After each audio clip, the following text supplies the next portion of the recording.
Shalom jemaat yang terkasih, kembali berjumpa dengan Bapak Ibu Saudara sekalian merupakan sebuah sukacita tersendiri. Bangkit dan bercahayalah. Apapun situasi kehidupan kita hari ini, karena kita tahu Tuhan bersama dengan kita. Melangkah bersama dalam kesatuan itu merupakan sebuah tema yang membawa kita untuk lebih terpaut satu dengan yang lain. Bukan hanya mendoakan kesatuan, tetapi juga mengupayakan kesatuan. Itu menjadi bagian kita. Hari ini kita akan berbicara tentang pemahaman firman Tuhan yang terambil dari Yudas pasal 1 ayat 17 sampai dengan ayat 25. Saya akan bacakan ayat 20 sampai dengan ayat 23. Demikian firman Tuhan. Akan tetapi kamu, saudara-saudaraku yang kekasih, bangunlah dirimu sendiri di atas dasar imanmu yang paling suci dan berdoalah dalam Roh Kudus. Peliharalah dirimu demikian dalam kasih Allah sambil menantikan rahmat Tuhan kita Yesus Kristus untuk hidup yang kekal. Tunjukkanlah belas kasihan kepada mereka yang ragu-ragu. Selamatkanlah mereka dengan jalan merampas mereka dari api. Tetapi tunjukkanlah belas kasihan yang disertai ketakutan kepada orang-orang lain juga. Dan bencilah pakaian mereka yang dicemarkan oleh keinginan-keinginan dosa. Saudara yang kasih dalam Tuhan, ketika hawa nafsu mendominasi kehidupan seseorang, maka tampilannya pasti mementingkan diri sendiri. Merasa selalu benar dan merasa lebih baik dari orang lain, bahkan tidak memperdulikan orang lain. Nah, saudara yang kasih dalam Tuhan, jika ini ada dalam komunitas, bisa dipastikan buahnya adalah perpecahan, perselisihan, kompetisi yang tidak sehat, dan sikap masa bodoh dengan penderitaan sesama. Sepertinya hal ini biasa. Karena apa?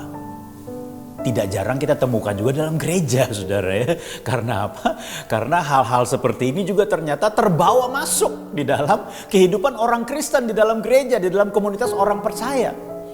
Nah, saudara yang kasih dalam Tuhan, nasihat Yudas agar kita tidak dikuasai hawa nafsu yang bisa menghancurkan kesatuan perlu kita pahami dengan baik. Yang pertama adalah bangun diri di atas kehendak Kristus. Jadi kita membangun diri kita bukan di atas kehendak diri kita sendiri.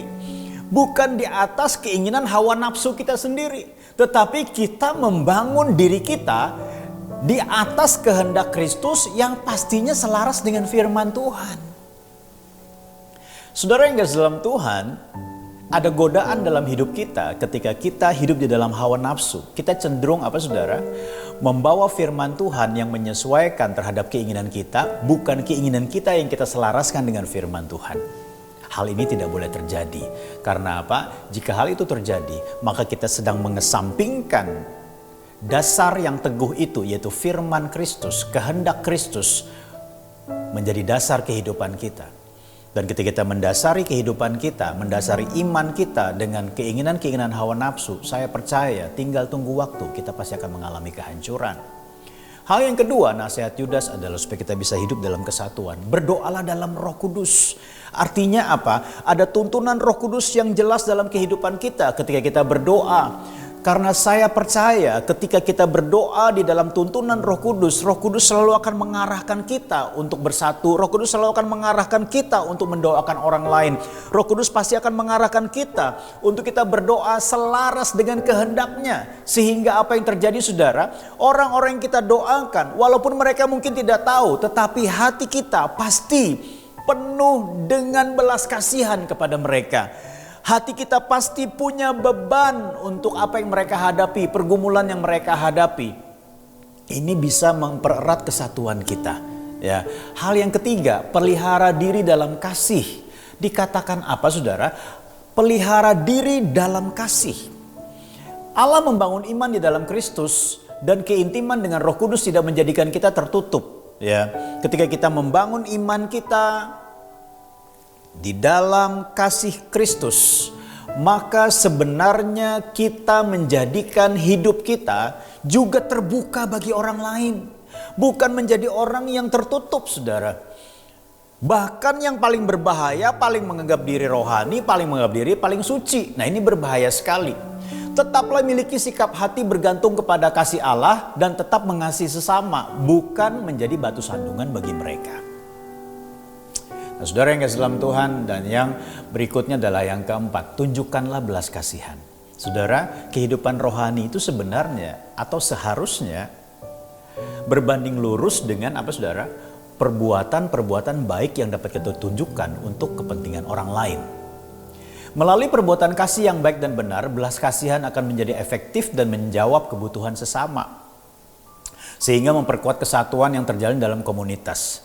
Orang yang tidak peduli dengan orang lain, dia sulit untuk menunjukkan belas kasihan melalui perbuatan kasih kepada orang lain. Sehingga apa? Sulit untuk bersatu, sulit untuk mengalami kesatuan.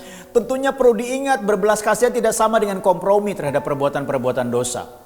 Kasihi orangnya, benci perbuatan dosanya agar kita tidak dicemarkan. Dan saya percaya kesatuan akan terjalin tanpa mengabaikan kekudusan. Saudara, ada hal-hal yang kita bisa pelajari hari ini. Bangun diri kita atas kehendak Kristus, berdoa dalam Roh Kudus, pelihara diri dalam kasih Allah, dan tunjukkan belas kasihan kepada sesama, apalagi terhadap mereka yang ragu-ragu dan penuh dengan ketakutan. Mari kita berdoa.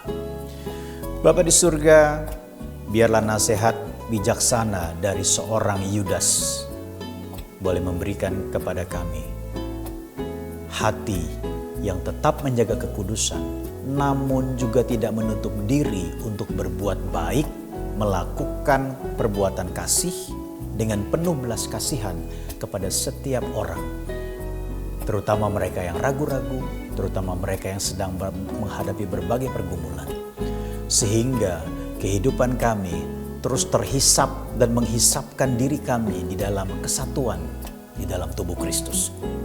Beri kami kekuatan untuk kami boleh melakukan kebenaran firman-Mu. Beri kami juga kekuatan untuk kami juga tidak kompromi dengan perbuatan dosa. Terima kasih Bapa di surga. Dalam nama Tuhan Yesus kami berdoa. Amin. Tuhan Yesus memberkati.